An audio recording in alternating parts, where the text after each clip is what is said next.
Right, now let's just have a quick look around the Photoshop application environment itself. We'll just have a look at these tools, the settings for the tools over here, and some of these palettes and some of the menus that come up along the top. So this is our canvas, our image that we're going to work on. We've got a little handle down at the bottom right hand side. We can drag this out and move it around so we can get a bit of space around it if we want to. Down here at the bottom of the image we can see the actual size of this file, and as we add more layers and effects etc to it, this size will go up. This is currently, with nothing in it, one layer, 33.2 megabytes. And we're viewing it at 16.67%, so we've got a view on a screen-sized view rather than 100% view of the image. Over on the left-hand side, down here, there's the tools available to us. These have all got shortcuts which you can get by using the keyboard, the keys that you can see the letters for as you hover your mouse over these tools. So V for the move tool, and M for this marquee tool. And again, similar to Illustrator and InDesign, the tools that have this small triangle in the bottom right hand corner mean if you hold the mouse down you'll get some different options for the particular tool.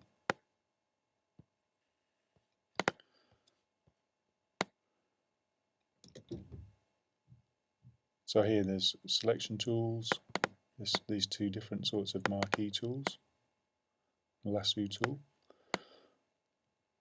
another sort of selection tool, magic wand and a quick selection,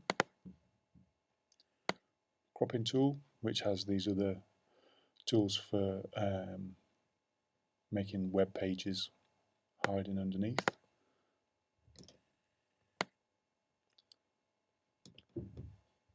eyedropper, colour sampler, etc.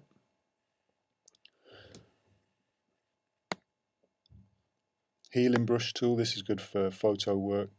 Some painting tools here, brush and pencil, etc. I'm not going to go through all of these. Type tool we should have a look at. Add a bit of type into your project, and there's the hand tools, quite useful for moving your image around and investigating. At the bottom down here you can reset your colours back to their standard, so we've got black on white as the default, and here we've got white and blue, and that's left over from something that I was doing recently, but I can flip those two colours around like that, or I can just click on that and it'll give me the black on white there. Okay, so whatever tool I've got selected from this toolbar, it gives me the settings for up here. Okay, so if I've got the type tool selected, and I can go in and go through all the text settings, just the same as we have in InDesign. There's a little box that we can press here to get this character palette to pop out. Let's go and select the move tool. Okay, so you can see here this is the settings for the move tool.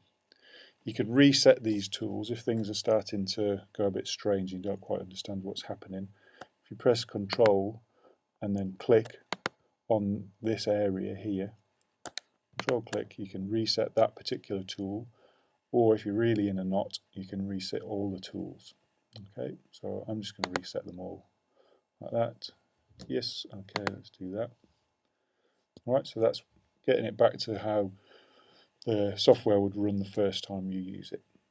Another reset works in the same way as I showed you in Illustrator. So we've got these different palette layouts over here where you can move these palettes around, put them wherever you want to. Yeah, all of that sort of thing, and you can stick things back on there and drop them back in. But if things have disappeared, I've lost my layers and my channels. Again, just go and click on here, reset essentials, and everything goes back.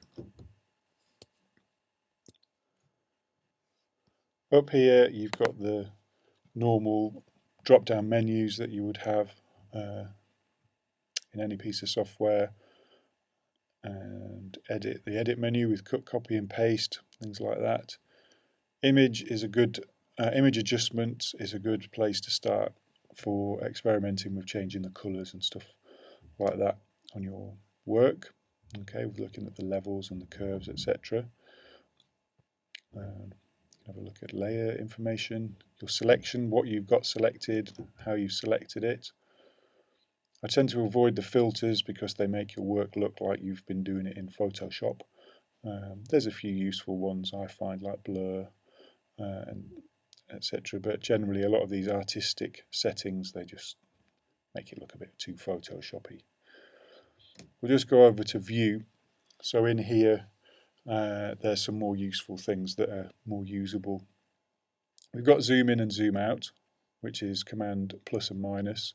Fit on screen, command and 0. Those are the main three that I use from there. Now and again I'll go into this, change the screen mode so that I can just see my image on a black background, which is quite handy so you don't get any of the palettes anywhere visible. Switching on your rulers is good so that you can measure up where you put stuff on your document, and that also allows you to add guides, same as in InDesign where you can just start clicking and dragging guides out from the edges. Okay, and these will again snap to central points, etc.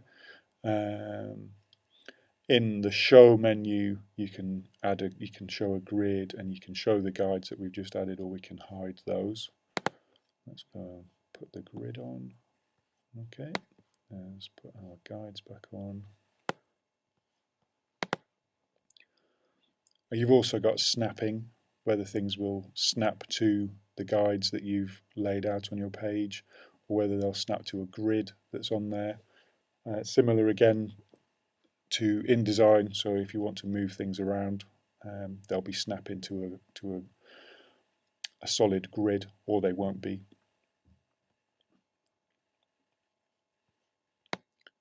You can also clear your guides and get rid of everything as well, but I find usually hiding them, so go up to show and hide your guides, or moving them out of the way like that, which you can only do when you're using the move tool.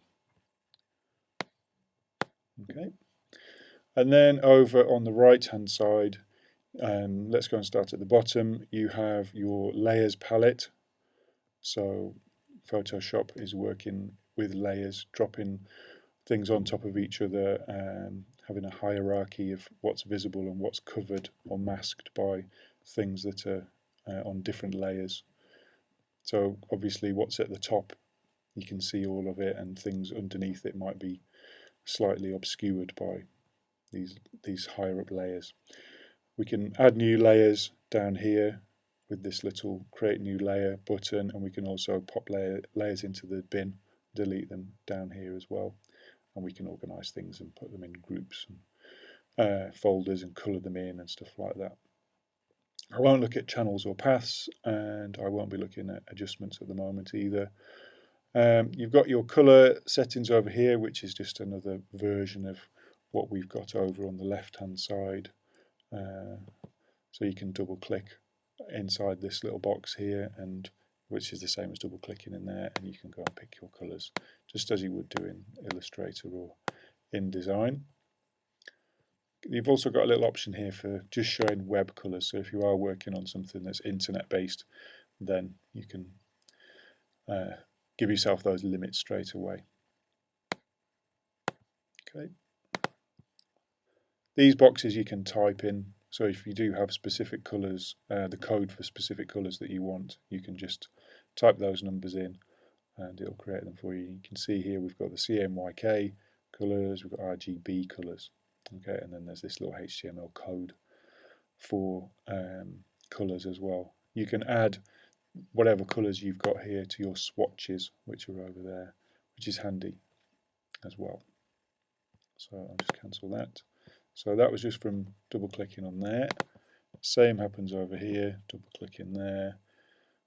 If you want to, so that's the foreground colour. If you want to work on the background colour, just go and double click on this lower square.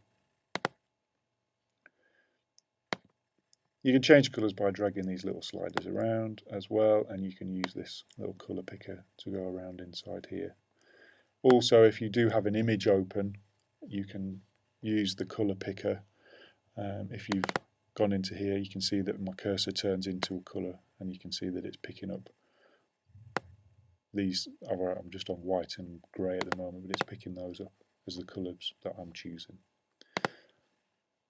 Here's your swatches, so you can make your own collection of colours if you want to.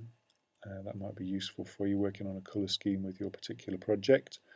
And the only other thing that I'll show you over here is the history. So this is really useful. You're used to undoing things that you've done, pressing Command and Z to delete stuff, or undo those deletes rather. Well, Photoshop has this big history palette, and so the more things you do, the more things it remembers. So if I just quickly go and let's get paintbrush, make a shape, there you go. So brush tool, let's have another squiggle, another brush tool, another one, yeah, and so I can go back undoing these things. I can put my guides back on that I made before. There's my guides. Okay, so that's quite useful, more so than just undoing one thing. It's not going to remember everything that you've done. It'll remember only a certain amount, so you can change that if you want. If you'd like to go up to preferences, and I think it's in performance and history states here. So it's set to remember 20 different states, but you can turn that up. It just uses more memory. So if you're working on big projects, you might find that the computer starts to slow down a little bit.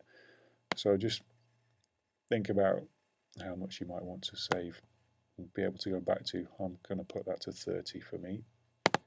Okay. So let's just reset that. And that will do for now for giving you a quick tour.